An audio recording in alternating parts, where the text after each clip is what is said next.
എന്താണ് അംഗീകരിക്കേണ്ടതെന്ന് ലിസ്റ്റ് കൊടുത്തിട്ടില്ല. ഇവിടുന്ന് ഇപ്പുറത്തെ ഭാഗത്തുനിന്ന് രണ്ടാളുകളവിടെ പങ്കെടുക്കുന്നുണ്ട്, ലിസ്റ്റ് പോലും കൊടുത്തിട്ടില്ല. പിന്നെ എങ്ങനെ അംഗീകരിക്കണം? ഇന്നിപ്പോൾ നമ്മളെ ബാക്ക്ഗ്രൗണ്ട് വന്നു, കഴിഞ്ഞ പ്രാവശ്യം പറഞ്ഞിട്ടുണ്ടെങ്കിൽ വന്നു സ്റ്റാലിംഗ് കമ്മിറ്റി യോഗത്തിൽ സ്റ്റാലിംഗ് കമ്മിറ്റി ചെയർപേഴ്സന്മാരുടെ ലിസ്റ്റ് വെച്ചിട്ടാണ് അംഗീകരിച്ചത്. അവിടെ എന്ത് നടപടിക്രമം പാലിക്കുന്നത്? ഇഷ്ടപ്പെട്ട ലിസ്റ്റ് അടിക്കാം, ഇതാണ് അംഗീകരിക്കണമെന്ന് പറയാം. ഇത് തള്ളിയതും കുറിച്ചൊക്കെ നമ്മൾ അറിയണ്ടേ? ഞങ്ങളറിയണ്ട. സ്റ്റാലിംഗ് കമ്മിറ്റി യോഗത്തിൽ പങ്കെടുക്കുന്ന ആളുകളെങ്കിലും അതറിയാൻ ബാധ്യസ്ഥരല്ലേ?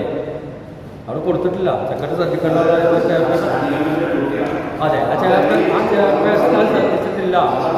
അല്ലെ, അത് പരാതി പ്രകാരമല്ല പറയുന്നത്. പെൻഷൻ എന്ന് പറയുന്നത് മുടങ്ങേണ്ട സാധനമല്ല.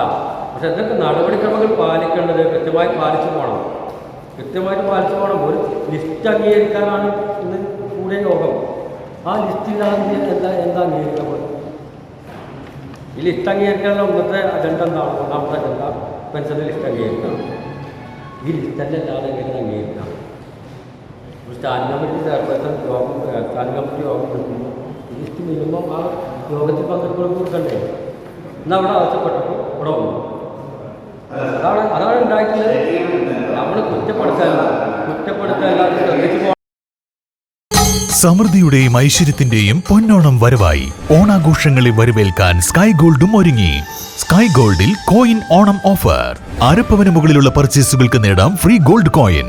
50,000 രൂപയ്ക്ക് മുകളിലുള്ള ഡയമണ്ട് പർച്ചേസുകൾക്കും സ്വന്തമാക്കാം ഫ്രീ ഗോൾഡ് കോയിൻ. കൂടാതെ ഓരോ പർച്ചേസിനും ലഭിക്കുന്ന കൂപ്പൺ നറുക്കെടുപ്പിലൂടെ ഐഫോൺ നേടുവാനുള്ള സുവർണാവസരവും.